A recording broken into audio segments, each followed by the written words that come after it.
अव्वल कलम। जी वो साउंड चेक था आप लोगों का ध्यान लेने के लिए। साउंड चेक था। अच्छा, माननीय श्रोतागणों, आप सभी का स्वागत है आज के दो होनहार और प्रतिभाशाली दास्तानगो पलाश और जाहिद का भी। इन्होंने पिछले साल ही इसी मंच पे दास्ताने कर्ण की रोचक प्रस्तुति से हम सबका मन मोह लिया था। उस अवसर पर मेरी माँ नहीं थी, तो आज का कार्यक्रम उनके लिए है। यह आयोजन हमारे घर के दो छोटे सदस्य अनिर्वेद और अनिमेश के लिए भी है। इसी आशा के साथ कि इस तरह के कोशिशों के कारण अपनी समृद्ध, प्राचीन और बहुमुखी जो संस्कृति है उससे उनको झलक मिले और शायद उसमें उनकी अभिरुचि बनी रहे। तो बस मैं आखिर में यही कहूँगा, एक विशेष और खास धन्यवाद, शुक्रिया स्नेहा के लिए, हमारे घर की बहुरानी जिसने ये पूरे कार्यक्रम का आयोजन किया। अब बिना विलंब के मैं आज के दो दास्तानगो कलाकार जो है उनसे निवेदन करूंगा कि वे दास्तान ए चौबोली के जादुई जाल से हम सबको मंत्रमुग्ध करें। तो पहले उस अनाउंसमेंट के साथ जो लोग अक्सर किया करते हैं, लेकिन हम इसको अल्लामा इकबाल अगर शायर जो हैं उनको बकौल अल्लामा इकबाल, ए दिल भरी महफिल में चिल्लाना नहीं अच्छा। आप लोग समझ जाएंगे इशारा कहाँ है। ए दिल भरी महफिल में चिल्लाना नहीं अच्छा, अदब पहला करीना है मोहब्बत के करीनों में। तो इसीलिए आप लोग अब समझ गए इशारा कि हमारा फोन जो है भरी महफिल में चिल्लाना नहीं अच्छा, अदब पहला करीना है मोहब्बत के करीनों में। चलिए, बहुत खुशी हो रही है इतने लोगों को देखकर हमें, और इतने ताज़ा चेहरों को, बहुत ताज़ा चेहरे हैं। तो मुनव्वर राना साहब फरमाते थे कि जब गांव में कहीं कोई कल्चरल प्रोग्राम या मुशायरा हुआ करता था तो वो कहते थे गांव की माएँ बड़ी खुश हुआ करती थी, क्योंकि उन्हें लगता था कि आज हमारे बच्चे बगैर किताब खोले अच्छी जबान कम से कम सुनेंगे। जी अब वाह आप लोग बिल्कुल खुल के कर सकते हैं, बहुत सारी वाह करने में कंजूस ना बरतें आप। तो चलिए आगाज करते हैं उस शाम का जो अब शुरू होने वाली है, और इसी के साथ तो मृद भावों के अंगूरों की आज बना लाया हाला, प्रियतम अपने ही हाथों से आज पिलाऊंगा प्याला, प्रियतम अपने ही हाथों से आज पिलाऊंगा प्याला, पहले भोग लगा लूं तेरा फिर प्रसाद जग पाएगा, सबसे पहले तेरा स्वागत करती मेरी मधुशाला, सबसे पहले तेरा स्वागत करती मेरी मधुशाला। तो हाज़रीन, ये खुशकिस्मती हमारी कि आज हमें ये दास्तान आपको सुनाने का मौका मिला है, और इसी के साथ हमने अपने इस सफरनामे की शुरुआत की थी दास्तान चौबोली के साथ, कि जिसका हिंदुस्तानी में तर्जुमा किया है जनाब महमूद फारूकी साहब ने, हमारे उस्ताद, और इसको फारसी में कहते हैं ईन सादत बज़ोर बाजुनीस्त। यानी ये जो हमारा फन है ना, ये जो हमारी कला है, ये बुजुर्गों के जूते सीधे करने का सदका है मियाँ, और कुछ नहीं। और एक और बुजुर्ग का जिक्र करें कि जिनकी ये कहानी है बिज्जी विजय दान देठा जी, तो उन्होंने मारवाड़ी में ये कहानी दर्ज की थी और उसी का तर्जुमा महमूद फारूकी साहब ने किया।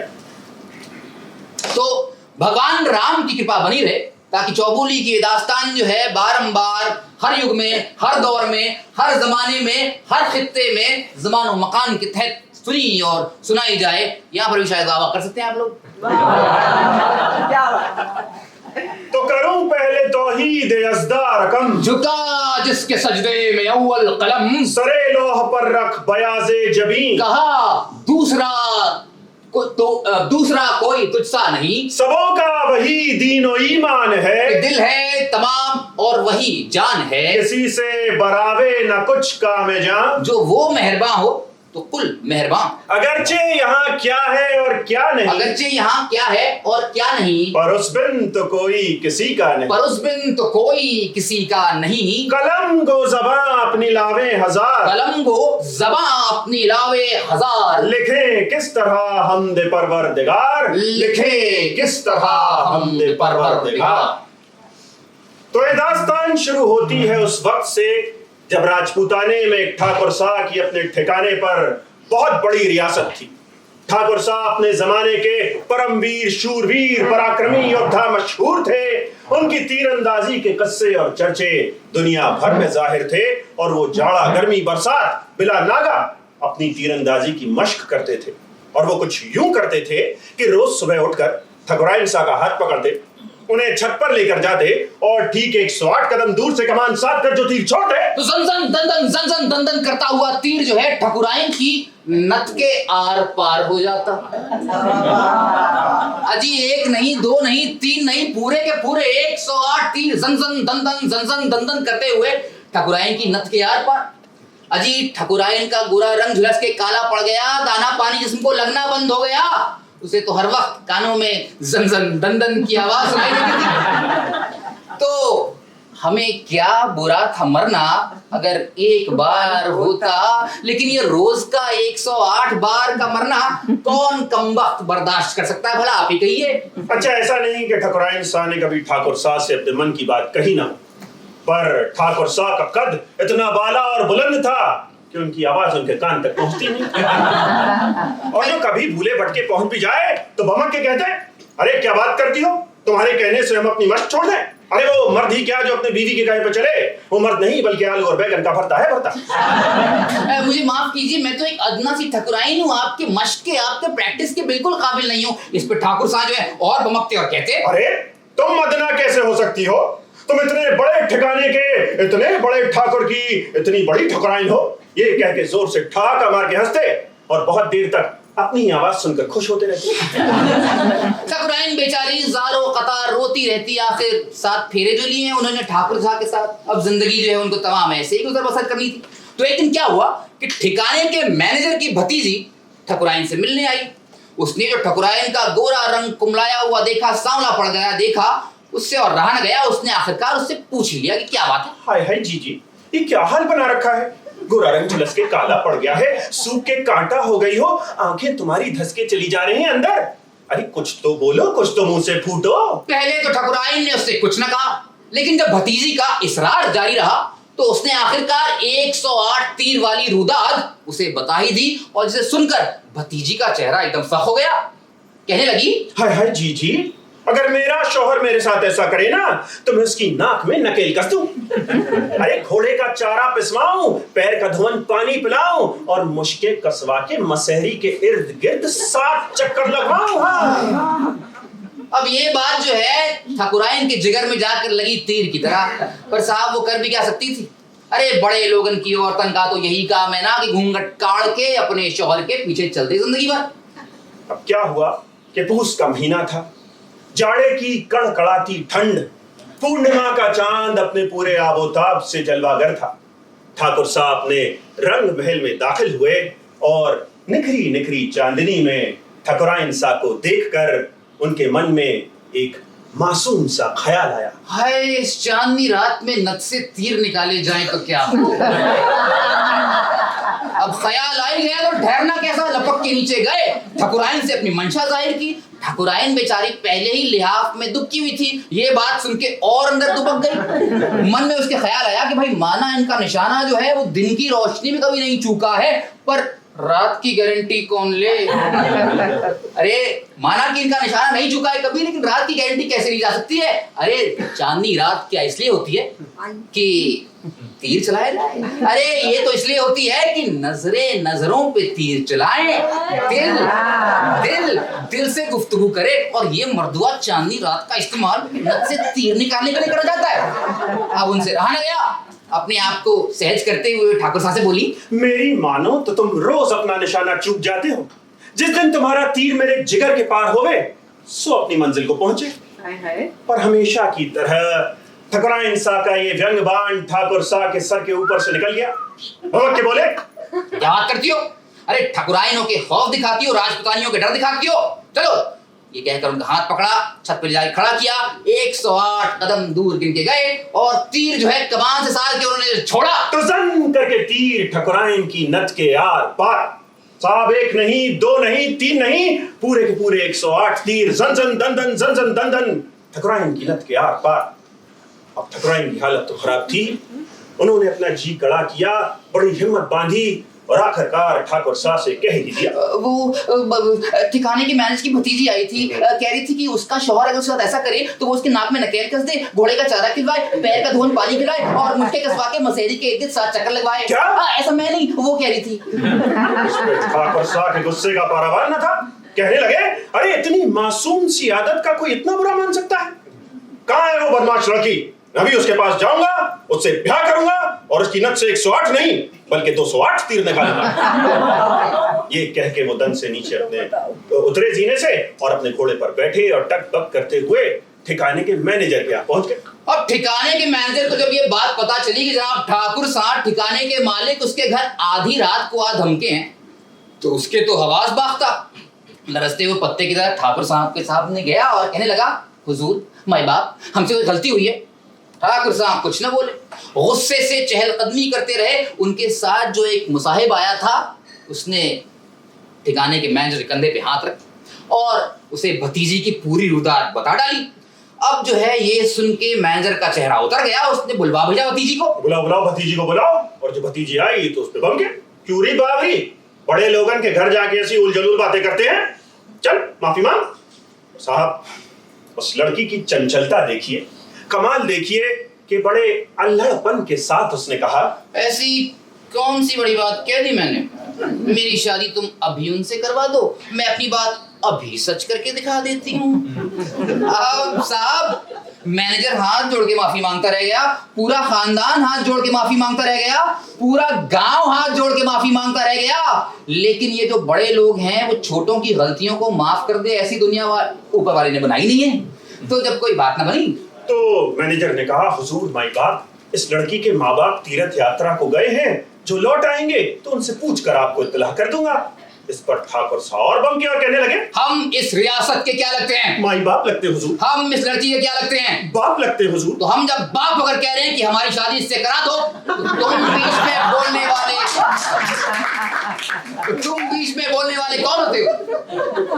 तो हाजरीन, पंडित बुलवाया गया, फेरे पूरे किए गए और ठाकुर साहब जो है वो घोड़े पर बैठ कर टकबक करते हुए अपने महल की ओर निकल लिए, क्योंकि चांदनी रात वो जाया नहीं होने देनी चाहते थे। अभी तक चांद जो है बाहर निकला हुआ था। तो ले जाके छत पे खड़ा किया, 108 कदम दूर गिन के गए और कहा उससे मुस्कुराते हुए कि देखना, अब तेरी नथ से मैं 108 तो नहीं 208 तीर निकाल के दिखाऊंगा। इस पे उनकी नई नवेली दुल्हन छोटी ठकुराइन मुस्कुराई और कहने लगी, ठाकुर साहब, नथ से तीर निकालना कौन सा बड़ा काम है? आप यहाँ नथ पहन के खड़े हो जाइए, मैं आपकी नथ से 308 तीर निकाल के दिखा दूंगा। अरे बाप रे, ये क्या बात कर रही है, क्या बकवास कर रही है? तीर चलाना हमारा काम। और गुस्सा आया उनको कि चलो मैं भी तीर चला के दिखाता हूँ इसको चलाने देता हूँ और नथ पहन के खड़ा हो जाता हूँ। लेकिन मन में उनके ये डर पैदा हुआ कि कहीं इसने तीर इधर का उधर जानबूझ के कर दिया या इसका निशाना चूक गया तो मेरा तो काम ही तमाम हो जाएगा। कहेंगे नहीं, तीर हम चलाएंगे, हम मर्द हैं, तुम जाके पहन खड़ी हो जाओ। इस पे उनकी छोटी ठकुराइन जो है वो और मुस्कुराई और कहने लगी, ठाकुर साहब, अगर कोई बहुत बड़ा कारनामा अंजाम देना चाहते हो तो जाओ, शहजादी चौबोली का हाथ जीत कर दिखाओ। शहजादी चौबोली ने कसम खाई है, ये प्रतिज्ञा ली है कि जो मर्द उससे एक रात में 4 बार बुलवाएगा उसी से वो ब्याह करेगी, और अगर नहीं बुलवा पाया तो जिंदगी भर कैद खाने में उकड़ू बैठा घोड़े के चारे के लिए चक्की पीसेगा। एक से एक 17 बनी 20 शहजादे चिकने चुपड़े चेहरे गए उसका हाथ जीतने, पर कोई एक बार भी ना बुलवा पाया। तुम बहुत बड़े सूरमा जियाला हो, तो जाओ शहजादी चौबोली का हाथ जीत कर दिखाओ। अब ठाकुर साहब ने जो ये सुना तो गुस्से का पारावार न रहा उनके कि पास के नगर में इतनी बड़ी चुनौती चल रही है और मुझे कानो कान खबर तक नहीं। तीर कमान फेंका, जीने से नीचे उतरे और अपने मुसाहिबों से कहा, भाई तैयारी करो। और मुसाहिबों ने उनकी तरफ देखकर कहा, मरहबा हुजूर मरहबा, आप जैसा सूरमा जियाला तो जुगो जुगो में पैदा नहीं हुआ। और उन्होंने कहा हाँ, मैं अभी इसी रास्ते से जा रहा हूं और 7 दिन बाद देखना दूर उफक पे धूल का मरहला उड़ेगा। तुम समझ जाना कि हम चौबोली का हाथ जीत करा रहे हैं और हमारे इस्तकबाल की, हमारे वेलकम की तैयारियां शुरू कर देना। अजीत ठाकुर साहब जैसा सूरमा जियाला आदमी आप सोचिए, अरे अर्जुन और कर्ण उनके आगे पानी भरते थे, कभी अर्जुन ने द्रौपदी की नस से 108 तीर निकाले हैं भला? तो अब ठाकुर साहब पहुंचे चौबोली के नगर। वहां जाके सराय में डेरा डाला, पीतांबरी धोती पहनी, पीतांबरी कुर्ता पहना, कान में कुंडल पहने, सर पे साफा बांधा, अपनी तलवार ली और नए जूते पहन के चरमर करते हुए चौबोली के रंग महल की तरफ गए। अब वहां उम्मीदवारी का ऐलान करने के लिए एक नगाड़ा रखा था। वहां जाके नगाड़े पे चोप दी और ऐसी जोरदार चोप दी कि पूरे नगर में ढिढोरा पिट गया कि साहब कोई बहुत बड़ा सूरमा जियाला चौबोली का हाथ जीतने आया है। अरे नगाड़े तो बहुतों ने बजाए थे, पर वो 17 गुनी 20 राजकुमार, चिकने चुपड़े चेहरे, शहजादे मुश्तंडे 4 बार तो क्या जी उसे एक बार भी न बुलवा पाए थे। और क्या कर रहे थे? कैदखाने में उकड़ू बैठे घोड़े के चारे के लिए चक्की पीस रहे थे। पर इस बार जो इतनी जोरदार चोप पड़ी तो लोगों के मन में उम्मीद बनी कि शायद इस बार चौबोली बोले, एक नहीं 4 बार बोले, 400 बार बोले, 400 बार बोले। तो शाम हुई, चौबदार आया, बड़े अदब और एहतराम के साथ ठाकुर साहब को चौबोली के रंग महल में ले गया। तो जब ठाकुर साहब चौबोली के रंग महल में दाखिल हो रहे हैं, क्या देखते हैं? एक खूबसूरत 12 दरी है, पर्दे जरदोजी के लटकते हैं, एक खूबसूरत मुसब जवाहिर की बिछी हुई है मसहरी, उसके पास पीर जोत के दिए जलते हैं और उसके पास बुक्काए नूर बनी बैठी शहजादी चौबोली बैठी है। तो जब उन्होंने शहजादी चौबोली के हुस्न को देखा तो उनके मन में ख्याल आया कि रोज जो सूरज निकलता है वो इसी रंग महल से निकलता है क्या? आंख उठी मोहब्बत ने अंगड़ाई ली, दिल का सौदा हुआ चांदनी रात में, उनकी नजरों ने कुछ ऐसा जादू किया, लुट गए हम तो पहली मुलाकात में, लुट गए हम तो पहली मुलाकात में। ठाकुर साहब उसे देख रहे हैं एकदम गौर से, क्योंकि उनकी बोलती बंद हो चुकी है। और वो उन्होंने क्या किया कि जब देख रहे हैं उसे, हाथ पांव की ताकत जाती रही, करीब था कि गश खा के गिर जाएं, लेकिन तलवार के मूठ के सहारे खुद को संभाला और खड़े हुए। और जब खड़े हुए तो खड़े रह गए। सुबह हुई, सूरज उगाया, चौबदार आया, उसने ठाकुर साहब का शाना झिझोड़ा और कहा हुजूर होश में आइए। कहते अरे क्या बात करते हो, चौबोली को 4 बार बुलवाना कौन सी बड़ी बात है, हम ठकुराइन की नस से 108 तीर निकालते हैं रोज। उसने कहा हुजूर ऊपर देखिए सूरज निकल आया है। उन्हें धक्का दिया, कैद खाने में डाला, उनके सामने घोड़े का चारा पीसने के लिए चक्की रखी और कहा हुजूर पीसिए। कैद खाने में मौजूद जो बाकी शहजादे थे वो कहने लगे कि भाई बूढ़ी घोड़ी लाल लगा बड़ा आए थे चौबोली का हाथ जीतने, दुनिया में बेवकूफों की कमी नहीं है, ढूंढने जाइए। और हर्षात पे उल्लू बैठा है। अब देखिए जनाब ठाकुर साहब के नगर में 7 दिन गुजर गए, 8 दिन गुजर गए, 9 दिन गुजर गए और 10वें दिन ये खबर आई कि जनाब ठाकुर साहब जो बड़ी आन बान शान से चौबोली का हाथ जीतने गए थे, उसे 4 बार तो क्या एक बार भी न बुलवा पाए थे। उन्हें देखकर उनकी खुद की बोलती बंद हो गई थी। और खबर यह भी आई कि चारा पीसने में उन्हें वो महारत तो हासिल नहीं है जो तीर चलाने में, लेकिन चूंकि चारा बहुत ज्यादा है, बहुत ज्यादा, और वक्त भी बहुत ज्यादा, बहुत ज्यादा, तो एक न एक दिन वो इस कला में भी महारत हासिल कर लेंगे। अब जो नई दुल्हन छोटी ठकुराइन ने खबर सुनी तो उसने कहा कि अब मैं भी यहाँ रहकर क्या करूंगी, मैं चलती हूँ तीर्थ यात्रा को। और ये बोलकर वहां से निकली और पहुंच गई कहाँ? चौबोली के नगर। वहां जाके सराय में डेरा डाला, मर्दाना लिबास जेबे तन किया, पीतांबरी धोती पहनी, कुर्ता पहना, कान में कुंडल पहने, साफा सर पे लगाया और ठाकुर साहब की तलवार हाथ में ली और पहुंच गई चौबोली के रंग महल। और वहां मौजूद पहरेदारों ने उसका रास्ता रोका और कहने लगे अबे क्या घर से लड़के आ रही है बे तू है? अबे तेरे दूध के दाल भी टूटे अभी और तू आ रही है चौबोली हाथ जीतने के लिए? अभी एक रेपटा दूंगा ना मुंह घूम जाएगा, पता नहीं चलेगा आ रही है कि जा रही है। चलो यहाँ से। पर छोटी ठकुराइन ने उसकी एक न सुनी, जाके उम्मीदवारी का ऐलान किया और सारे शहर में ये खलबली मच गई कि भाई ऐसा कम से नौजवान जिसकी अभी मसे भी नहीं भीगी है चौबोली का हाथ जीतने चला आया है। अरे उसकी जिंदगी का सूरज अभी तुलू भी ना हुआ था कि गुरूब हुआ चाहता है। तो शाम हुई, चौबदार आया, छोटी ठकुराइन को बड़े अदब और एहतराम के साथ चौबोली के रंग महल में ले गया। वो वहां पहुंची, देखा कि भाई खूबसूरत बारादरी है, पर्दे जरदोजी के लटकते हैं, सैकड़ों पील जोत के दिए जलते हैं और एक मसहरी पर शहजादी चौबोली बुक्काए नूर बनी बैठी है। जो उसने उसके हुस्न को देखा तो ये ख्याल किया कि ये तय करना मुश्किल है कि ये पील जोत के दिए चौबोली के हुस्न से रोशन है या चौबोली उनकी रोशनी से जलवा फरोज है। कि सुना है लोग उसे आंख भर के देखते, सो उसके शहर में कुछ दिन ठहर के देखते हैं। सुना है आईना तमसाल है जबी उसकी, जो सादा दिल है उसे बन संवर के देखते हैं। सुना है बोले तो बातों से फूल झरते हैं। अगर ऐसी बात है तो चलो बात करके देखते हैं। तो जब उसने शहजादी चौबोली के हुस्न को देखा तो कहा वाह, अरे ऐसे हुस्न पे तो ऐसी प्रतिज्ञा बनती है कि चौबोली ऐसे बेमिसाल हुस्न की मलिका है कि उसकी एक झलक के लिए आदमी सारी उम्र कैदखाने में चक्की पीसे तो सस्ता सौदा है।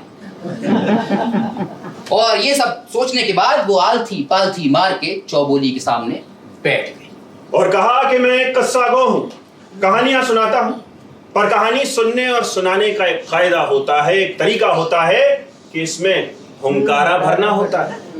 क्योंकि जैसे नमक बिन खाना, जैसे शक्कर बिन शरबत, जैसे शीरा बिन शीरीनी, वैसे ही हुंकारा बिन कहानी। वहां ये सुनकर सब खामोश बैठे रहे, जैसे कि आप लोग खामोश। तो उसने अपना बयान फिर दोहराया कि जैसे नमक बिन खाना, जैसे शक्कर बिन शरबत, जैसे शीरा बिन शीरीनी, वैसे ही हुंकारा बिन कहानी। तो इस पर वो मसहरी के जिस पे चौबोली जलवा फरोज थी, उसने कहा कि मैं भरूंगी हुंकारा।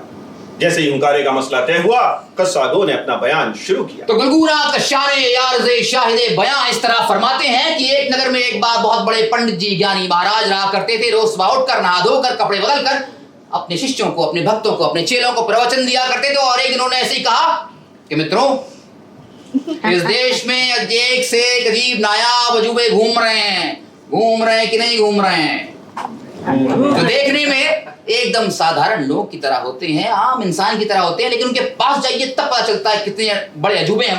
वो अपने अजूबेपन का ढिंढोरा नहीं पीटते, लेकिन जो लोग पीटते हैं उनके पास जाइए तो उनके दावे जो है वो एकदम खोखले नजर आते हैं। अब गुरुजी का एक चेला था, उसने हबीब जालिब जी की तरह कहा कि मैं नहीं मानता, मैं नहीं जानता। उसने कहा कि भाई मैं गुरुजी की बात नहीं मानता, मैं तो ढूंढूंगा, तभी यकीन करूंगा। तो ये सोचकर वो अपने घर से निकला अजूबों की तलाश में। और हाजरीन, विधि का विधान देखिए कि घर से निकलते ही, कुछ दूर चलते ही सड़क के किनारे उसे एक शख्स मिला जो न जाने कितनी देर से आसमान की तरफ टकटकी लगाए देख रहा था। उसके पास पहुंचा और कहने लगा, हुजूर आप क्या देख रहे हैं? अरे यार मत पूछो यार, मैंने एक तीर छोड़ा था आसमान में, 3 महीने हो गए, वापस नहीं आया। पता नहीं नासा वालों ने जब्त कर लिया, सैटेलाइट पे अटक गया, जमीन खा गई, आसमान निकल गया, पता नहीं क्या हुआ उसको। अभी उसकी ये बात खत्म ही ना हुई थी कि जम करके एक तीर आया आसमान से और जमीन में दाखिल हो गया। अरे ये तो 150 किलोमीटर अंदर चला गया, अभी निकालता हूँ इसको। अभी उसने जो तीर छोड़ा तो 2 तीर नीचे से निकले और आसमान में गायब हो गए। उसने कहा, अरे बाप रे, हमारे गुरुजी तो एकदम सत्य वचन कहते हैं, सचमुच एक अजूबा मिल गया मुझे। तो उसने अपने गुरुजी के नाम का प्रणाम किया और कहा, हुजूर आप मेरे साथ चलिए, हम और अजूबों की तलाश करते हैं। अब ये लोग दोनों आगे बढ़े तो थोड़ी देर बढ़े ही थे कि प्यास लगी, बाउली में झुके पानी पीने के लिए। तो एक अजीबो गरीब अक्स नजर आया, देखा सर उठा के तो सामने के पहाड़ी के टीले पर एक आदमी बैठा हुआ था, शख्स बैठा हुआ था जो पता नहीं अजीब किलकारियां बजाते हुए, तालियां बजाते हुए अजीब सी जबान में कुछ कहे जा रहा था। वो आगे निकल गई, वो पीछे रह गई, काली वाली आगे रह गई, भूरी वाली पीछे निकल गई, पीली वाली के कान आगे निकल गए। तो पहले वाले चेले को अजूबे ने देखा और कहा कि ये क्या कर रहा है, पता है? उसने कहा नहीं, मुझे नहीं पता क्या कर रहा है। देखो बेटा, लगता है सीढ़ी हो गया है। तो पहले वाले अजूबे ने जवाब दिया कि सीढ़ी हुए बगैर कोई अजूबा बनता भी तो नहीं है ना जी। तो दोनों मिलकर उसके पास गए, उससे बात करने की कोशिश की, लेकिन कुछ समझ ही नहीं रहा था। वो पीली वाली का कान आगे निकला, हरी वाली की पूंछ पीछे रह गई। अरे अरे वो काला वाला। अरे भाई साहब रुकिए, ये आप क्या कर रहे हैं काली पीली? अरे डिस्टर्ब मत करो, दुबई में घोड़ों का IPL चल रहा है। दुबई में घोड़ों का? लेकिन दुबई यहाँ से कितनी दूर है? अरे होगा बहुत दूर है, बहुत किलोमीटर दूर है, कितना नहीं है। तो आप यहाँ से दुबई भी देख सकते हैं? अरे दुबई क्या, मैं अमेरिका देख सकता हूँ, बताओ क्या हो रहा है वहाँ पर। नहीं, उसने कहा यार ये भी बहुत बड़ा अजूबा है, यहाँ से बैठकर कहाँ देख रहा है। उसको भी साथ ले लिया। अब जब आगे बढ़े तो देखा कि एक आदमी धोंकनी मारते हुए, यानी फूंक मारते हुए चला जा रहा है, और जहां जहां धोंकनी मारता है, फूंक मारता है, वहां वहां सड़क बन जाती है। उसके पास गए और कहने लगे भाई साहब ये आप क्या कर रही हैं, धोखी मारे फूंक मारे। जी वो राजा परीक्षित की सेना आने वाली है। अच्छा। तो उनके लिए सड़क बना रहा हूँ। अच्छा। जी गडकरी जी ने प्रोजेक्ट दिया है। तो कहाँ तक ले जाएंगे आप? जी क्या बात करें, लंका तक ले जाएंगे आराम से दोपहर करके। क्या बात है। उसने कहा यार ये भी बहुत बड़ा अजूबा मिल गया हमें साथ में, अब जो है इसको भी आगे लेकर बढ़े। तो देखा नहीं, बस महसूस हुआ एक हवा का झोंका, क्योंकि वो आदमी दिखाई नहीं, इतनी तेज भागा। अब जब वो रुका है तो उसने पूछा भाई साहब ये आप इतने तेज भाग रहे हैं, क्या कर रहे हैं आप? अरे ये तो कुछ नहीं है, मैं तो इससे भी ज्यादा तेज भाग सकता हूँ। वो तो हिरणों की स्पीड के हिसाब से मुझे अपनी स्पीड कम करनी है। हाँ मैंने देखा कि आप रुक कर हिरणों के गले में घंटियां बांध रहे, क्यों बांध रहे थे आप? जी आपने सुना होगा राजा परीक्षित की सेना आने वाली है। उसने बताया था उस अजूबे ने। वो आएंगे, वो आके हिरणों का शिकार करेंगे। हम नहीं चाहते कि कोई हिरणों का शिकार करे, क्योंकि हम लोग बिश्नोई लोग हैं और आप तो जानते हैं कि जब तक टाइगर जिंदा है तब हिरणों का जिंदा रहना जरा मुश्किल है। इसलिए मैं उनके कान में घंटी बांध रहा हूँ ताकि कोई उनका शिकार न कर सके। यार ये भी बहुत बड़ा अजूबा है। सबको उन्होंने साथ बिठाया और खूब खुशामद की और कहा कि भाई आप लोग साथ आ जाएं तो क्या नहीं कर सकते। अरे फैंटास्टिक फोर की इंडियन फ्रेंचाइजी भी खोल सकते हैं आप लोग यहाँ बैठिए, आप लोग क्या कर रहे हैं आप लोग। अरे लेकिन ये बात है कि जो बड़े बड़े असली अद्वितीय हैं उनको दुनिया फतेह करने से कोई मतलब नहीं, और जो बड़े बड़े लंपट अत्याचारी दंगाई फेसबुकी इंस्टाग्रामी वो लोग जो है वो लोग बैठे बैठे अपने कीबोर्ड से सोचते हैं कि दुनिया पर राज करने। तो उनकी खूब खुशामद की, और खुशामद का तो हाजिर आप जानते हैं कि जो खुशामद करे खल्क उससे सदा राजी है। सच तो ये है कि खुशामद से खुदा राजी है। खुशामद से हाथ आता है मकाम मुल्क और ताज, चाहे तासीर के इस नुस्खे ने पाया है रिवाज। जो खुशामद करे खल्क उससे सदा राजी है। सच तो ये है कि खुशामद से खुदा राजी है। सच तो ये है कि खुशामद से खुदा राजी है। क्या बात, क्या बात, क्या बात। खूब उनकी खुशामद करी और फिर उस नगर के बादशाह के पास उन्हें ले गए और जाके उनके गुणों की तारीफ करी कि हुजूर इतने बड़े बड़े अजूबे आपके सामने लेकर आया हूँ, इनको तो नौकरी पर रख लीजिए। और कहा पर हुजूर एक एक को 5-5 लाख की तनख्वाह देनी पड़ेगी। टैक्स नहीं उसमें। नहीं तो आपका भी सम्मान गिरेगा और इनकी भी अवहेलना होगी। तो बादशाह ने कहा कि भाई इतने बड़े अजूबे हैं, किसी दिन काम आएंगे, और उन्हें नौकरी पर रख लिया। अब अजूबों के शायर निशां ऐसा कोई काम तो था नहीं, दिन भर रोटी तोड़ना पलंग तोड़ना यही सब किया करते थे। लेकिन एक दिन ऐसी समस्या प्रकट हुई कि जिसकी पूर्ति सिर्फ और सिर्फ अजूबे कर सकते थे। तो हुआ यूं कि राज ज्योतिषी ने अपना नक्षत्र ग्रह वगैरह देखकर ऐलान किया कि महाराज ऐसी शुभ घड़ी की उत्पत्ति भई है जो द्वापर युग के बाद अभी तक नहीं आई है।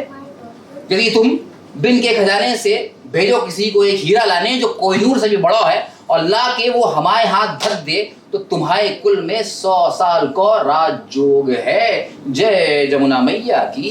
1.25 घंटे में कोहिनूर लाना, तो कोहिनूर से बड़ा हीरा लाना तो बड़ा मुश्किल काम है। अरे मुश्किल क्या, संभव कहिए। संभव क्या, नामुमकिन कहिए। अरे नामुमकिन क्या, अकल्पनीय कहिए। अकल्पनीय क्या साहब, ये तो कोरी गप है बंगालियों की फैलाई। अब आदि आप जानते हैं चक्रवर्ती महाराजा धीराज बनने का नशा है, कितना बड़ा नशा है। तो उन्होंने राजा के सामने ये बात रखी। अब पूरे दरबार में खामोशी छाई रही। अब कुछ देर बाद कोई एक दरबारी था, वो उठ के राजा साहब के सामने गया और कहने लगा, महाराज हमारी तो इतनी तनख्वाह ही नहीं है कि हम ये काम कर सकें, पर आपने वो जो 5-5 लाख के मुस्तंडे अजूबे पाल के रखे हैं वो किस दिन काम आएंगे महाराज। महाराज को वो शख्स कभी पसंद नहीं था, पर इस बार उसकी बात में दम नजर आया। तो उन्होंने चारों अजूबों को बुलवाया।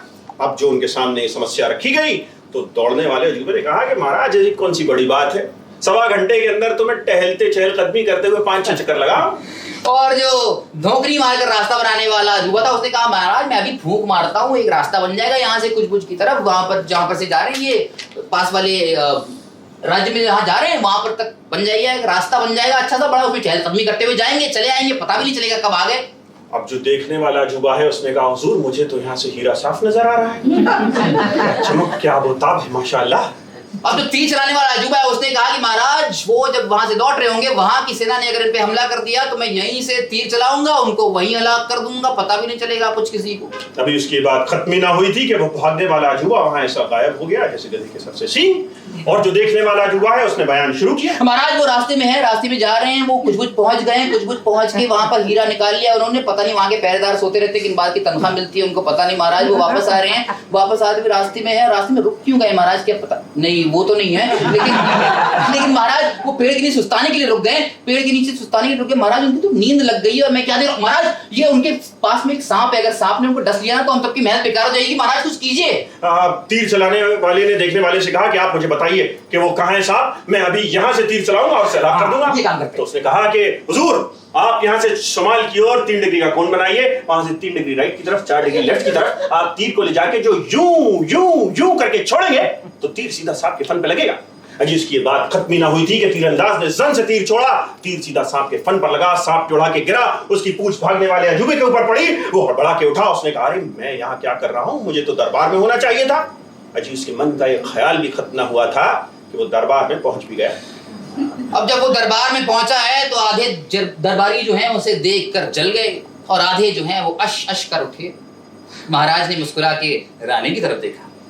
रानी ने तारीफी नजरों से महाराज की तरफ देखा और उसके मन में एक मासूम सा सवाल पैदा हुआ। उसने कहा महाराज ये जो आपके अजूबे हैं ये तो बहुत ही बड़े अजूबे हैं महाराज, लेकिन ये तो बताइए कि इन चारों अजूबों में सबसे बड़ा अजूबा कौन है? महाराज सोच में पड़ गए कि इन चारों अजूबों में सबसे बड़ा अजूबा कौन है। अजी पूरा दरबार सोच में पड़ गया, पूरा नगर सोच में पड़ गया, पूरा ब्रह्मांड सोच में पड़ गया और शायद आप लोग भी सोच में पड़ गए होंगे कि इन चारों में सबसे बड़ा अजूबा कौन है।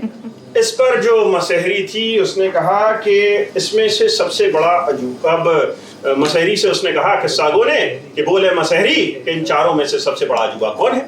मसहरी ने जवाब दिया अरे सबसे आसान सी बात है ये, सबसे बड़ा अजूबा तो फूंक मार के रास्ता बनाने वाला अजूबा हुआ ना, जिसने फूंक मार दिया रास्ता बना दिया। अरे उससे बड़ा अजूबा तो वो दौड़ने वाला हुआ। दौड़ने वाला कैसे हुआ? तो असली काम तो उसी ने किया, वही तो दौड़ के गया। अरे लेकिन रास्ते में नदी नाले पहाड़ मेट्रो कंस्ट्रक्शन गिरे हुए फ्लाईओवर ये सब तो पड़ते हैं, तो वो सब कैसे पहुंचा जा सकता था? अब दोनों के बीच झगड़ा शुरू हो गया। ये कहे फूंक मारने वाला, ये कहे दौड़ने वाला, फूंक मारने वाला, दौड़ने वाला, फूंक मारने वाला, दौड़ने वाला, कि एकदम से चौबोली फट पड़ी और कहने लगी तब आलिया भट्ट जरा सी भी अक्ल नहीं है तुम लोगों को। अरे सीधी सी बात है, सबसे बड़ा अजूबा तो वो तीर चलाने वाला हुआ ना, अगर वो वक्त पर तीर न चलाता तो सारा काम बिगड़ जाता। पर हाजरीन किस्सा गो को इससे क्या मतलब था कि उन चारों अजूबों में सबसे बड़ा अजूबा कौन है? उसने तलवार के मुंह पर हाथ रखा और उसे खींचकर बाहर निकाल के लहराते हुए कहा कि बजाओ नगाड़े, अबोल चौबोली पहली बार बोल उठी है। तो जैसे ही चोब की आवाज जो है वो राजा रानी के कानों में पड़ी, चौबोली के माता पिता के कानों में पड़ी, तो उनको तो यकीन ही नहीं हो रहा है कि वो सो रहे हैं कि जाग रहे हैं। और कैद खाने में जितने भी कैदी हैं उनके अंदर उम्मीद की लौ जो है वो जली जरा सी।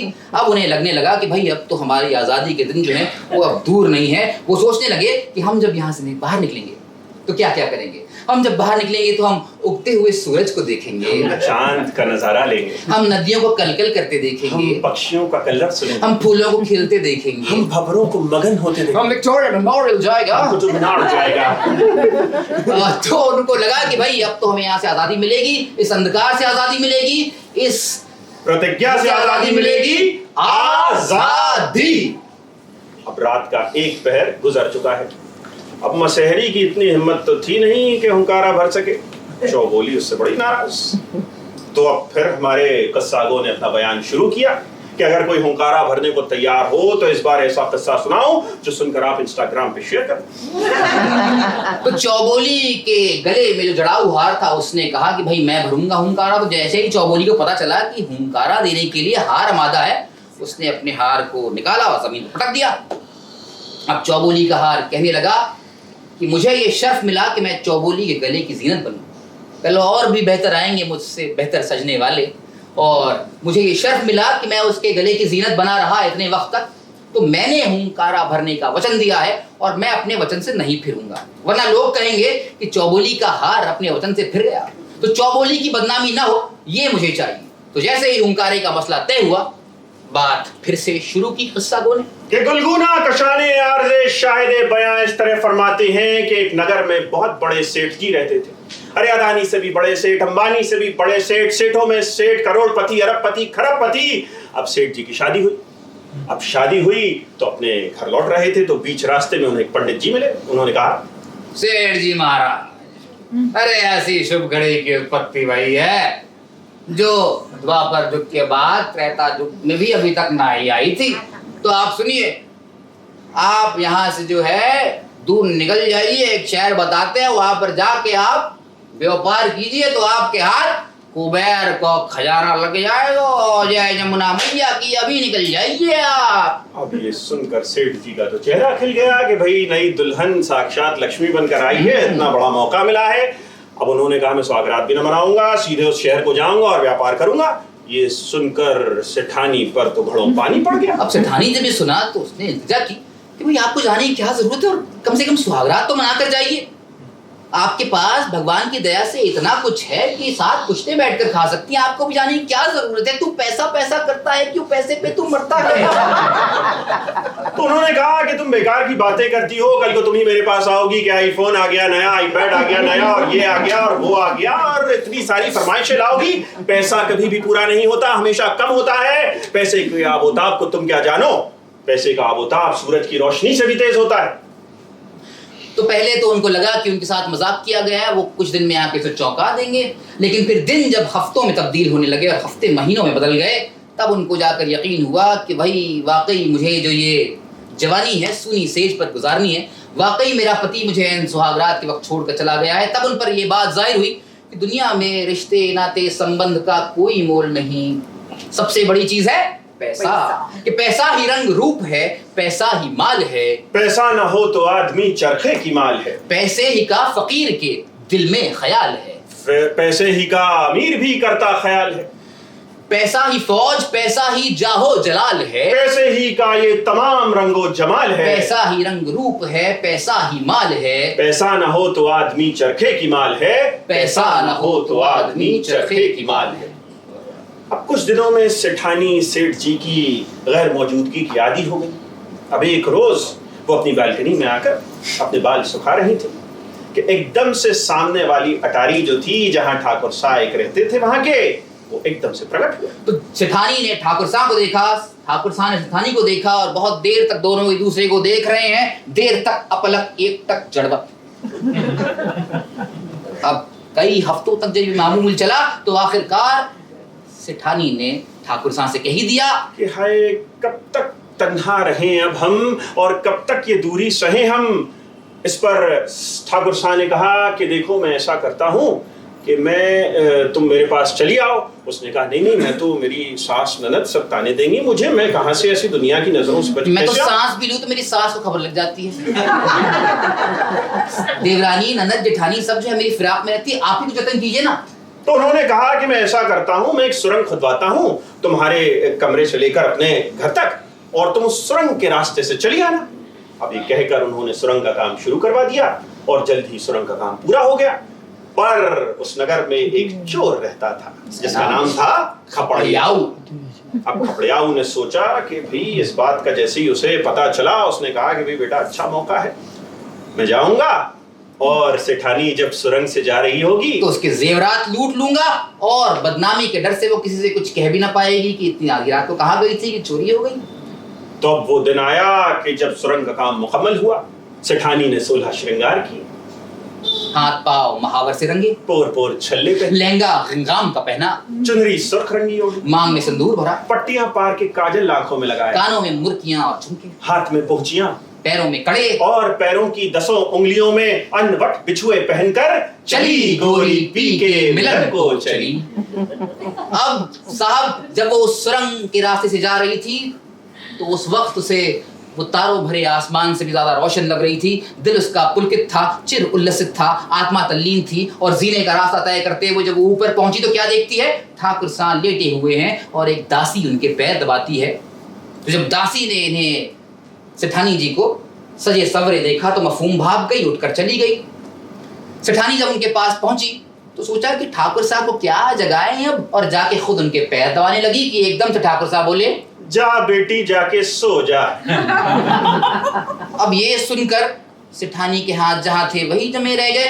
थोड़ी देर बाद फिर से ठाकुर साहब बोले, सुना ना तेरे बेटी, जा जाके सो जा। और ये कहकर उन्होंने अपने पांव पीछे खींच लिए। सेठानी कंगन खनखनाए, उसकी आवाज से उनकी आंखें खुली और देखते हैं कि सेठानी बैठी है सामने। अरे बाप रे, मैंने ये क्या किया? मैंने ये क्या अनर्थ कह दिया? तुमको बेटी कह दिया मैंने? लेकिन बेटी कहते ही उनकी आत्मा की ग्लानि, फितूर सब कुछ दूर हो गए और वो एकदम पवित्र होकर बोले, बेटी, शायद ईश्वर को यही मंजूर था। अब मैंने तुझे बेटी कह ही दिया है, तो आज से मैंने तुझे अपनी बेटी मान लिया। उन्होंने अपने गले का हार निकाला, उसे दिया और कहा, ये ले बेटी, ये ले जा और अब जल्दी जा, नहीं तो ये लोग जबरदस्ती हमारे बारे में ऊल जलूल बातें करेंगे। कुछ तो लोग कहेंगे, लोगों का काम है। छोड़ो बेकार की बात, मैं कहीं भी न जाए रहे। अब सेठानी जब ये सुना तो उसके अरमानों पर तो घड़ों पानी पड़ गया, लेकिन वो अब कर भी क्या सकती थी, अब जाना तो था ही घर वापस। तो जब वो रास्ते से उसी सुरंग से जब गुजर रही थी तो किसे पाया? कौन आ गया? खपड़ियाऊ चोर। कहने लगा, वाह वाह, मनाली अपने यार के साथ रंग रलियां। क्या बकते हो तुम? एक बाप बेटी के रिश्ते पे लांछन लगा रहे हो? क्या? हाँ बाप बेटी? हाँ, मानती हूँ करने तो गई थी मैं वहां एक पाप, लेकिन बना के आई हूं उसी को अपना बाप। और ये कहकर उसने सारी रुदात जो है वो चोर को बता दी। अब उसकी कुल रुदात पर खपड़ियाऊ को यकीन हो गया। उसने कहा कि बहन, मैं आज से तुझे अपनी बहन मानता हूँ और ये ले। उसने खीसे से 2 चवन्नियां निकाली और कहा, ये ले जा और याद रख, ताम्र तेरा भाई तेरी रक्षा करेगा। अब देखिए क्या सोच कर आई थी और क्या हो गया। और भारी मन से अब अपने रास्ते चली और जब अपने कमरे तक पहुंची है वो, तो कर्ता की करनी देखिए, कमरे में किसे पाया? सेठ जी को, जो बिना बताए लौट आए थे। तो जब सेठ जी ने रात को इतने बजे उन्हें सजे सवरे देखा, सोचा कि भाई मेरे आने का आभास शायद पहले हो गया था, तो माथा ठनका और पूछा उनसे। तो उन्होंने कहा कि भाई हो सकता है मेरे आने का तुम्हें एहसास पहले हो गया, इसलिए तुम इतना सच सवर कर आ रही हो। तो उसने सोचा पहले कि झूठ बोल दूं, पर फिर बात खुलेगी, कलंकिनी कहलाऊंगी, पापन कहलाऊंगी, उल्टा कहलाऊंगी, तो इससे अच्छा है कि सच सच बता दूं। और उन्हें सब बात सच सच सेठ जी को बता दी। ये सुनकर सेठ जी के सर पर खड़ों पानी पड़ गया, पर फिर उनके मन में सच्चाई का बीज अंकुरित हुआ कि भाई गलती तो इसमें तुम्हारी ही थी। अगर तुम एन सुहागरात के वक्त से छोड़कर न जाते, पैसे के चक्कर में न पड़ते, तो ये दिन तो देखने को न मिलता। ये सोचकर उन्होंने उसे माफ किया और दोनों एक दूसरे के आलिंगन में बंध गए। तो यहाँ पर किस्सा गो ने अपने बयान को रोका और कहा, बोल मेरे जड़ाऊ हार, डाल इस मसले पर रोशनी की फुहार, इन चारों में से सबसे ईमानदार कौन है? तो इस पे हार ने कहा कि भाई सबसे ज्यादा ईमानदार तो वो सेठ जी हुए। अरे सेठ जी कैसे ईमानदार हुए? सबसे ईमानदार तो खपड़ियाऊ चोर हुआ ना। अरे खपड़ियाऊ कैसे ईमानदार हुआ? बीवी किसी और के साथ गई, खपड़ियाऊ बीच में कहां से आ गया भाई? अरे जिसका पेशा, जिसका करियर ही चोरी पर था और वो चक्का रहा हो जिंदगी भर, उसने पहली बार ईमानदारी का नजराना पेश किया, तो वो सबसे ईमानदार हुआ कि नहीं? दोनों में झगड़ा शुरू हो गया। वो कहे खपड़ियाऊ, वो कहे सेठ जी, खपड़ियाऊ सेठ जी, खपड़ियाऊ सेठ जी, खपड़ियाऊ सेठ जी के एकदम से चौबोली फट पड़ी। कहने लगी, एकदम अकल नहीं है मेरी हार हो, लेकिन जरा सी भी मुझसे तुमने कोई सिफत, कोई वजह नहीं ली है इसके हक बनने की। अरे सबको मालूम है सबसे ज्यादा अच्छी, ईमानदार, सच्ची तो वो सेठानी है कि जिसने सारी बात सच सच बता दी अपने शौहर को। भला आज के जमाने में कोई ऐसी औरत मिलेगी इतनी सच्ची कि बता दे अपने शौहर को सारी बात है? साहब, उस किस्सा गो को इससे क्या मतलब था कि सबसे ईमानदार कौन? उसने तो आवाज़े बुलंद ऐलान किया कि बजाओ नगाड़े, बोल चौबोली दूसरी बार बोल उठी है। तो हाज़रीन, जब नगाड़े की चोट पड़ी, जोरदार चोट पड़ी, राजा रानी कानों में पड़ी, तो उन्हें तो यकीन नहीं हो रहा है। वो तो खुशी से जमीन में लौट रहे हैं कि बेटी ने 2 बार बोल दिया, 2 बार बुला दिया गया। और कैद खाने के सारे कैदी जो हैं वो जय जयकार कर रहे हैं चौबोली की और इंतजार की घड़ियां गिन रहे हैं बस। अब किस्सा गो ने फिर अपना बयान शुरू किया कि पेड़ तभी मनमोहते हैं कि जब उन पे पत्ते लहलहाएं, नदियां तभी अच्छी लगती हैं, तालाब तभी अच्छे लगते हैं जब वो पानी से भरे हों, और कस्से तभी अच्छे लगते हैं कि जब कोई हुंकारा भरे। तो अब कोई हुंकारा भरने को तैयार हो तो ऐसा किस्सा सुनाऊं जिसे सुनकर दिल के खराबे हो रोशन। तो चौबोली ने एक नजर अपनी हार की तरफ देखा और उससे मन ही मन कहा कि तू अगर बोला ना तो ये आग में झोंक दूंगी इस बार। तो इस पर किस्सा गो ने कहा कि चौबोली, मसल मशहूर है कि जब कुम्हार अपनी बीवी से नाराज होता है तो कान अपने गधे के उमेटता है। तुम्हें भी मेरे किस्से बड़े पसंद आ रहे हैं, पर तुम जबरदस्ती अपने हाथ पर इल्जाम लगा रही हो। पर इस बार चौबोली सोच कर बैठी थी कि चाहे कुछ भी कर ले वो, अरे गीता पुराण बाज दे, तिलिस्मे होशरुबा के दफ्तर खोल दे, लेकिन कुछ न बोलने वाली थी वो। चाहे शहर के दाम बिछा दे, कुछ भी कर ले, ना बोलूंगी। तो इस पर चौबोली के सर पे जो चुनरी जलवा फरोज थी, उसने कहा कि मैं भरूंगी हुंकारा। तो जैसे ही चौबोली ने सुना, चुनरी को उठाकर पटक दिया जमीन पर, और जैसे ही उसके सर से चुनरी हटी कि घटना घटी कि हुस्न जाना कि तारीफ मुमकिन नहीं। आफरीन आफरीन तू भी देखे अगर तो कहे दिलनशीं। आफरीन आफरीन आफरीन आफरीन। तो जब हुंकारे का मसला तय हो गया तो किस्सा गो ने अपना बयान फिर शुरू किया कि गुलगुना कशाने आर्ज़े शाहिदे बयां इस तरह फरमाते हैं कि एक नगर में एक बड़ी खूबसूरत सी लड़की रहती थी, जिसका नाम था सोमप्रभा, यानी कि महताब, चांद की रोशनी। और वो वैसी ही खूबसूरत थी, और उसके गुणों की तो क्या कहिए कि जब वो तस्वीर आंके तो पिकासो खुद अपने कब्र के दरीचे से झांके।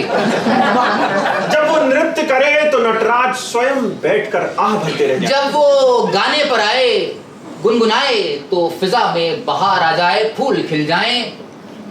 तो अब ऐसी अद्वितीय कन्या के लिए वर ढूंढना भी बड़ा मुश्किल काम है। मुश्किल काम है। तो उसके जो माता पिता और एक छोटा भाई था, वो इस बात से बड़े परेशान रहते। तो एक रोज वो उसके पास पहुंचे और आकर उससे पूछा कि भाई तुम कैसा वर चाहती हो, हमें बताओ। तो सोमप्रभा ने अपने सपनों के वर की व्याख्या कि मुझे कोई शिल्पकार, कोई वैज्ञानिक, कोई तजुर्बेकार, कोई अच्छा लेखक, ऐसे इंसान की जरूरत है। वो MBA या डॉक्टर ना भी हो तो चलेगा, क्योंकि आजकल ऐसे ही पर्चे लीक हो रहे हैं। क्या पड़ता है। अब उस शहर में, उस नगर में एक राक्षस रहता था जिसका नाम था किल्विश। अंधेरा कायम है। तो उसने जो है वो रोज सोमप्रभा को रियाज करते देखता और उससे मन ही मन उससे शादी करने का ख्वाब बुनता। अब जब वो अपने सपनों के वर की व्याख्या कर रही थी, उस वक्त वो वहां खड़ा था और उसने मौका पाते ही वहां प्रकट होकर कहा, मैं ही हूँ वो असली वर के सोमप्रभा को जिसकी तलाश है। तुम लोग यहाँ वहाँ अपना वक्त जाया मत करो, मेरे साथ उसे भेज दो, मैं आऊंगा और उसे लेकर चला जाऊंगा ब्याह करके। अब ये सुनकर तो उसके माता पिता और भाई की हालत खराब। अब वह कर क्या सकते थे। रात गई बात गई। अगले दिन उसके पिता जो है वो तिजारत के लिए दूसरे नगर को जा रहे थे कि विधि का विधान देखिए कि रास्ते में उन्हें डाकुओं ने घेर लिया। अब इत्तेफाक से उसी वक्त अमर सिंह नाम का एक शख्स जो है वहां से गुजर रहा था। तो उसने जब देखा यहाँ पर, तो आओ देखा न ताओ, उनकी जान बचाने के लिए, मदद करने के लिए कूद पड़ा और देखते ही देखते उसने सारे डाकुओं को धराशायी कर दिया, भगा दिया बाहर। अब ये देखकर सोमप्रभा के पिताजी खुश हो गए कि कर्ता की करनी ऐसी है कि उन्होंने इन्हें मेरा दामाद बनाने के लिए भेजा है इस वक्त। तो उन्होंने कहा कि हुजूर, मेरी बेटी है सोमप्रभा। उसके गुणों की तारीफ उन्होंने की और उससे रिश्ता पक्का कर दिया अमर सिंह का। अब जो है सोमप्रभा की माँ चिंतामग्न घर में बैठी हुई थी कि दरवाजे पर एक दस्तक हुई। तो दरवाजा खोला तो देखा कि एक नौजवान खड़ा है सामने, और उससे पूछा उन्होंने, उसका तारुफ मांगा। तो उसने कहा कि मैं शायर तो नहीं, पर जब से मैंने सोमप्रभा को देखा है, मैंने उस पर एक दीवान रच डाला है। साहब लिख डाली। मैं उसकी ही एक साइंड कॉपी उसे भेंट करना चाहता। ये सुनकर सोमप्रभा की माँ खुश हो गई और कहने लगी कि तुम्हें मेरी बेटी अगर इतनी पसंद है, तुम उससे शादी क्यों नहीं कर लेते बेटा। उसने कहा क्यों नहीं, कूद कूद के और वहीं पर उसकी शादी उस शायर अकबर के साथ फिक्स कर दी गई। अब जो है एक और बात हुई कि सोमप्रभा का जो छोटा भाई है वो बाजार गया था धनिया लेने के लिए। तो उसने देखा कि गोशे में कोने में एक सज्जन जो है वो विमान जैसी कोई आकृति, एरोप्लेन जैसी कुछ चीज बना रहे हैं। उनके पास गया और कहने लगा कि भाई साहब ये क्या उड़ भी सकता है। कौन से जमाने से आए हो, दिखाई नहीं देता? विमान बना रहा हूँ। विमान तोड़ने के लिए होता है। हाँ तो चलिए ये उड़ा के दिखाइए, या फिर अच्छा नहीं ठीक है। तो उसने कहा भाई अच्छा मौका है, बकरा मिला है, इसको बिठाकर उड़ाकर देखता हूँ। तो सोमप्रभा के भाई को उन्होंने बिठाया और वो विमान तो हवाई ज़्यादा हो गया, हवा से बातें करने लगा। और उसके मन में ख्याल आया कि भाई ये तो बड़ा होनहार आदमी दिखाई देता है, ऐसा विमान है इसके पास, मैं भी कभी कभी इससे उधार लेकर अपनी गर्लफ्रेंड को घुमा लाऊंगा। अब उसने जाके उनसे कहा कि हुजूर मेरी एक बहन है सोमप्रभा नाम की, बहुत अच्छी लड़की है, उसके गुणों की तारीफ की और विवाह तय कर दिया। अब जब विवाह का मुहूर्त आया है सामने, तो 3 तरफ से 3 बारातें आ रही हैं। अमर जो है वो तलवार लहराते हुए घोड़े पर आ रहे हैं, और अकबर जो है वो सबको पकड़ पकड़ के शेर सुनाते हुए आ रहे हैं, और एंथनी जो है वो आ रहे हैं विमान पर। और 3 जगह से 3 बारातें आ रही हैं। बारातें 3 मगर लड़की बहुत नाइंसाफी है। जी असली नाइंसाफी तो अब होने वाली है कि जब चौथी तरफ से, जी हाँ, वो किल्विश, वो राक्षस आया और सोम प्रभा को उठा के ले गया। अब सोम प्रभा ने आवाज लगाई, मदद की गुहार लगाई, तो अमर, अकबर, एंथनी तीनों इकट्ठे हो गए, क्योंकि अनहोनी को होनी कर दे, होनी को अनहोनी, एक जगह जब जमा हो तीनों।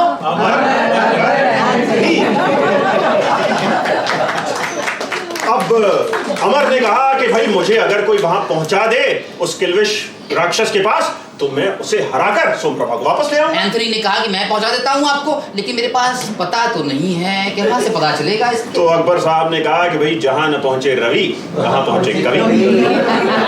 मेरा तो इंटरनल जीपीएस सिस्टम है, मैं भी आपको किल्विश तक पहुंचा देता हूं। तो साहब तीनों बैठे एंथनी के विमान पर और पहुंच गए वहां पर जहां पर वो किल्विश रहता था, उसकी गुफा में, और वहां जाकर अमर सिंह ने उसको खत्म किया और सोमप्रभा को बचाकर ये लोग। अब जैसे ये लोग शहर वापस आ गए, तीनों में झगड़ा लग गया, ये मेरी है, ये मेरी है, ये मेरी है।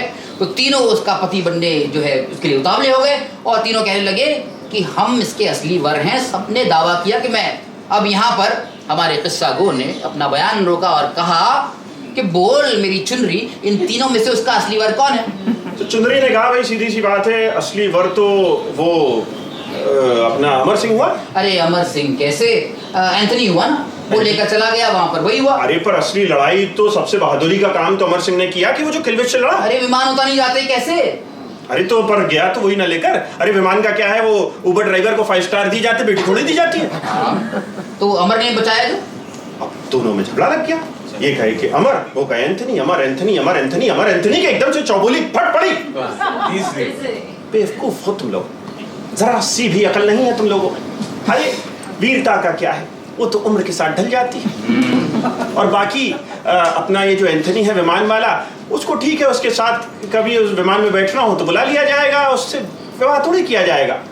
असली चीज जो उम्र के साथ बढ़ती है वो है इश्क, और इश्क शायर से बेहतर कौन कर सकता है। तो असली वर तो अकबर हुआ।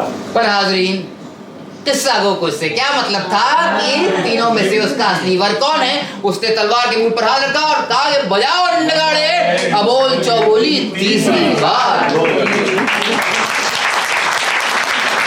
तो जब राजा रानी ने कानों में आवाज पड़ी तो उन्हें तो ऐसा लग रहा है कि बेटी के हाथ पीले होने से पहले वो खुद न चल बसे पहले।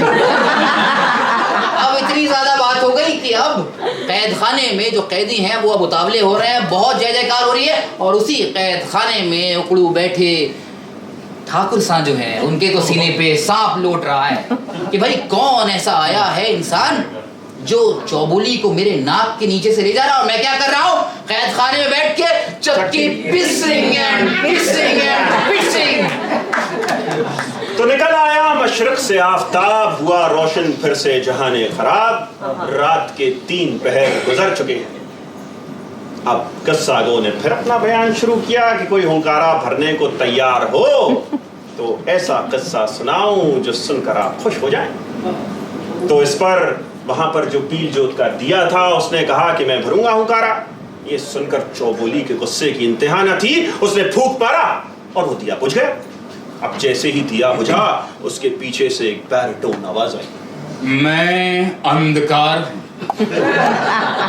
जब दिया जलता है तो खामोशी से उसके पीछे बैठा रहता हूं, मैं भरूंगा हुंकार। तो जैसे ही हुंकारे का मसला तय हो गया, हाज़रीन किस्सा गो ने फिर अपना बयान शुरू किया कि गुलगुना कशाने आरज़े शाहिदे बयां इस तरह फरमाते हैं कि एक नगर में 2 दोस्त रहते थे, एक जाट और एक राजपूत। दोनों में इतनी गहरी दोस्ती थी, इतनी गाढ़ी दोस्ती थी कि उठते बैठते खाते पीते सोते जागते दोनों दोस्त एक साथ। नगर वालों को तो ये शक था कि कहीं दोनों दोस्त थे। तो हुआ यूं कि जब उसका गौना होना था, उसकी शादी हुई और गौना होना था, उसने सोचा कि भाई मैं जब अपने ससुराल जाऊंगा तो सिर्फ और सिर्फ अपने राजपूत दोस्त को ले जाऊंगा। तो ऐसा ही हुआ, जब वो लोग उसके ससुराल पहुंचे तो उसकी इतनी आवभगत हुई उस राजपूत दोस्त की कि खाने में, पीने में, लेटने में, सोने में, तोहफे तहाइफ में दूल्हे से बढ़ के दूल्हे का दोस्त। अब राजपूत ने सोचा कि जब मेरा गौना होगा तो मैं भी अपने इसी जाट दोस्त को सिर्फ लेकर जाऊंगा। अब वो वक्त आया कि जब उसका गौना होना था तो जाने का वक्त आया, पर बार बार इसके मन में ये ख्याल घुमड़ रहा है राजपूत के कि अगर मेरे दोस्त का वो इस्तकबाल न हुआ जो मेरा हुआ था उसके ससुराल में, तो मैं कैसे दोस्ती निभाऊंगा। अगर उसे वो ही मोहब्बत न मिली तो मैं कैसे अपनी दोस्ती निभा पाऊंगा। तो अब वो भी वक्त आया, तो जब ये लोग रास्ते में चले तो बहुली रुकवाई गई, क्योंकि रास्ते में शिव जी का मंदिर था और ये इष्ट देव थे उनके। तो अब मंदिर के अंदर ये गए प्रार्थना करने के लिए और कहा भोलेनाथ से कि हे भोलेनाथ, तुम तो दिलों के सभी राज को जानते हो। मेरे ससुराल में मेरे दोस्त की भी वही आवभगत होनी चाहिए कि जैसे मेरी हुई थी उसके ससुराल में। तो 11.25 रुपए का प्रसाद चढ़ाऊंगा तो मैं कह रहा हूँ, लेकिन अगर ऐसा न हुआ, कोई भी ऊंच नीच वाली बात हुई, तो मैं भी तुम्हारा परम भक्त हूँ, तुम्हारे कदमों में अपने प्राणों की आहुति दे दूँ, अपने प्राण की आहुति दे दूंगा। और तुम में क्या इतना बूता है कि मुझे अपने सामने कुर्बान होते हुए देख सको। ये आजकल 11.25 रुपए में क्या ही होता है, जमाना है। और ऊपर से पता नहीं उस वक्त भोलेनाथ धतूरे या भांग किसके नशे में थे कि जब ये वहां पहुंचे तो उसके राजपूत के ससुराल में इतनी खराब हालत हुई जाट की कि उठने बैठने, खाने पीने, सोने जगने, तोहफे तहाइफ में बहुत ही बुरा सलूक उसके साथ किया गया। उसका दिल बैठा जा रहा था। वो अपने ससुराल वालों से तो दुखी था ही, और उससे ज्यादा नाराज था अपने इष्ट देव भोलेनाथ से। उसने कहा कि मेरे जाने की तैयारी करवाइए, बहुली निकलवाइए। अब सारे लोग जो हैं ससुराल वाले, सारे लोग जो हैं वो उसको कहने लगे कि मत जाइए, जरा रुक जाइए, अरे कुछ दिन तो गुजारिए गुजरात में। उसने कहा नहीं मैं ऐसा नहीं करूंगा, अभी आप निकालिए, बहुली निकलवाइए। तो सारा सामान जहेज का रखवाया गया उसमें, और तीनों लोग राजपूत, जाट और नई दुल्हन उसमें बैठकर चले अपने नगर की तरफ। अब ये लोग उसी रास्ते से जा रहे थे जहां महादेव का वो मंदिर था। अब जैसे ही मंदिर आया, बहुली को रुकवाया और राजपूत ने कहा कि मैं जरा मंदिर से होकर आता हूं। अब वो मंदिर के अंदर गया और शिव जी के सामने आकर उसने कहा कि हे भोलेनाथ, तुमने अपने भक्त की प्रतिज्ञा का कोई सम्मान नहीं किया, पर मैं भी तुम्हारा परम भक्त हूँ और एक राजपूत हूँ। प्राण जाए पर वचन न जाए। मैंने कहा था अपनी गर्दन काट कर तुम्हारे सामने डालूंगा। तो उसने अपनी तलवार उठाई, अपने गले पर रखी और शक करके जो मारी तो धड़ और सर अलग, खून का एक फव्वारा निकला और शिव जी के चरणों में जाकर अर्पित हो गया। बाहर ये दोनों बैठे, जाट और नई दुल्हन, ये सोचे कि भाई बहुत देर हो गई हुए, लौट कर नहीं आया। तो जाट ने कहा कि मैं देख कर आता हूँ। अब जब वो अंदर गया तो खुदारा ऐसा नजारा किसी दुश्मन को भी न दिखाए। क्या देखता है कि खून से लथपथ पड़ा है दोस्त का धड़ और सर अलग होकर। तो उसने सोचा कि जब मेरा दोस्त ही नहीं रहा तो मैं भी जी कर क्या करूंगा। उसने भी अपने दोस्त की तलवार हाथ में ली और शक करके जो मारी तो सर और धड़ अलग, खून का एक फव्वारा निकला और अपने दोस्त के खून में जाकर मिल गया। क्योंकि जिंदगी में भी दोनों दोस्त साथ साथ और मौत में भी ये दोस्ती हम नहीं तोड़ेंगे दम मगर तेरा साथ न छोड़ेंगे। ये बात उन्होंने वहां पर सिद्ध कर दी। अब जो नई दुल्हन थी वो बेचारी बैठी बैठी इंतजार कर रही है कि ये दोनों दोस्त इतनी देर से मंदिर में क्या कर रहे हैं, आ क्यों नहीं रहे। अब वो वहां से निकली, उसने कहा मैं जाकर खुद देखती हूँ।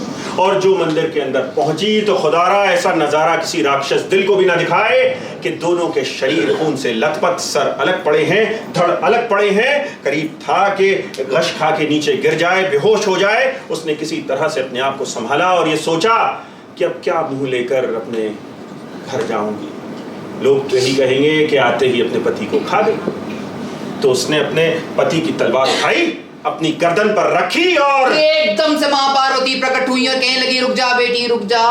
भगवान भोलेनाथ धतूरे के नशे में ऐसे धुत थे कि उन्हें पता ही नहीं चला कि क्या हो रहा है यहाँ पर। तू एक काम कर, इन दोनों के सर को उठाकर इनके धड़ से मिला दे और ये लोग जी उठेंगे। और वो बोलकर गायब हो गई। इसने वैसा ही किया, लेकिन लरसते हुए हाथ से डरते हुए उसने राजपूत के धड़ पे जाट का सर और उल्टे वैसे ही लगा दिया और दोनों जी उठे और ऐसा लग रहा है कोई ख्वाब से उठे होंगे। यहाँ किस्सागो ने अपना बयान रोका और कहा बोले अंधकार, डाल इस मसले पे रोशनी की फुहार कि अब इन दोनों में से इसका असली वर कौन है? जहाँ राजपूत का धड़ है वही असली वर है। इतना आसान सवाल है क्योंकि धड़ में ही वही लिंग होता है जिससे पति स्वामी बनता है और वो सर के मुकाबले 20 गुना ज्यादा होता है, इसीलिए वही है। अब तो चौबोली की बर्दाश्त की इंतहा हो गई थी। वो एकदम से चिल्लाई और उन्होंने कहा, एक नंबर के लंपट हो तुम लोग, पता नहीं कहाँ व्हाट्सएप यूनिवर्सिटी में पढ़ते हो। अरे सीधी सी बात है, शास्त्रों में लिखा है कि पेड़ों में उत्तम है कल्प वृक्ष, नदियों में उत्तम है गंगा और पर्वतों में उत्तम है मेरू।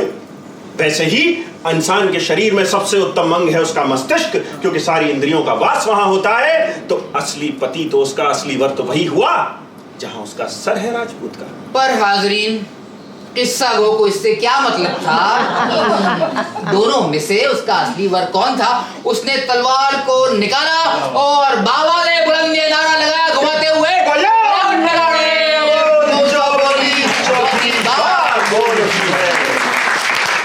तो अब साहब नगाड़े की चोट जो है राजा रानी कानों में पड़ी तो उन्हें तो ऐसा लग रहा है कि बगैर मरे ही वो जन्नत पहुंच गए।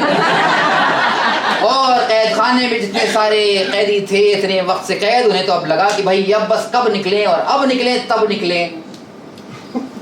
अब शादी कराई गई उनकी, बड़ी जोर शोर से कराई गई। प्री वेडिंग सेलिब्रेशंस हुए, बहुत बड़े बड़े सारे कलाकार आए। दिलजीत दोसांझ आगे नाचा, आमिर खान नाचा, शाहरुख खान नाचा, सब नाचे, बहुत बड़ा प्रोग्राम हुआ। और आखिरकार जब शादी हो गई तो उसके बाद सुहागरात का वक्त आया। जब सुहागरात का वक्त आया, छोटी ठकुराइन जब उसके रंग महल की तरफ गई तो उसने सोचा कि भाई अब इस बात से पर्दा उठा देना लाजमी है, जरूरी है। और उसने जाकर सारी बात जो है वो बता दी, कैसे ठाकुर साहब बड़ी ठकुराइन की नथ से तीर निकाला करते थे, कैसे उसने उनसे शादी की और कैसे वो वहां भेष बदल कर आई। ये सारी बात उसने बता दी चौबोली को। ये सब सुनकर चौबोली ने कहा कि बहन, ये तो बताओ कि मेरी शादी तुमसे हुई है या उस ठाकुर सा से? जी वो ये एक बात है ना कि हमारे यहाँ पर ना एक रस्म होती है कि अगर मर्द नहीं होता ना तो उसकी तलवार सामने रखकर शादी कर लेते हैं। तो जब हमारी शादी हो रही थी तो मेरे हाथ में ठाकुर साहब की तलवार थी, तो उसी लिहाज से तुम्हारी शादी जो है ना वो ठाकुर साहब से हो गई है। सुनकर चौबोली ने कहा कि हाय हाय, इतने 17 गुनी 20 शहजादे, चिकने चुपड़े चेहरे, शाहरुख सलमान रणवीर सब आए और उसमें से कोई हाथ न जीत पाया मेरा, और मेरी शादी हुई तो इस मोटे लिजलिजे फुसफुसे ठाकुर साहब से। देखो जीजी, तुम ना मुझसे इतनी ज्यादा अक्लमंद हो, मैं तुमसे क्या कहूँ। लेकिन जहाँ तक भी ये मर्दों का सवाल है ना, तो ये दुनिया के सारे मर्द जो एक जैसे होते हैं। कोई उन्हें नथ से तीर निकाल के गुलाम बनाना चाहता है, कोई उन्हें जेवरों से लाद कर गुलाम बनाना कोई चाहता है, बच्चे पैदा करके गुलाम बनाना चाहता है, और कोई दास्तान सुनाकर गुलाम बनाना चाहता है। लेकिन चाहते सभी यही हैं कि औरतें जो हैं उनकी गुलामी करें। अब देखो ना, इतने बड़े संसार में तुमने इतनी भयंकर प्रतिज्ञा ली कि दुनिया का कोई भी मर्द उसे पूरा ना कर पाया। तुम एक काम करना, तुम जब आ जाओगी तो मैं ये ठाकुर साहब की नथ से तीर निकालने वाली आदत जो है वो छुड़वा दूंगी, और फिर हम लोग उसको कौवा हकाऊ बनाकर रखेंगे और हम लोग दोनों बहनें गुइयां बनकर रहेंगी। अब उन गुइयों में रात भर क्या गुफ्तगू हुई ये तो खुदा जाने। सुबह हुई, जाने का रुखसती का वक्त आया, विदा का वक्त आया।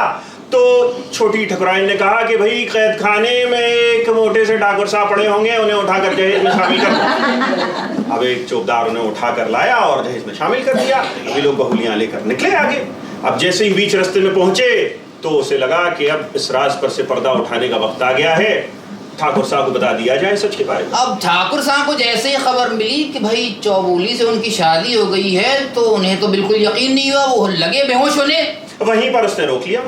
भाई आप बेहोश मत होइए, संभालिए अपने आप को। अगर आपको कुछ हो गया ना तो 3-3 औरतें बेवा हो जाएंगी, विधवा हो जाएंगी। ठाकुर साहब ने कहा 3-3 कैसे? जी हाँ, आपकी शादी चौबोली से हो चुकी है। ठाकुर साहब के चेहरे का रंग ही बदल गया फिर से।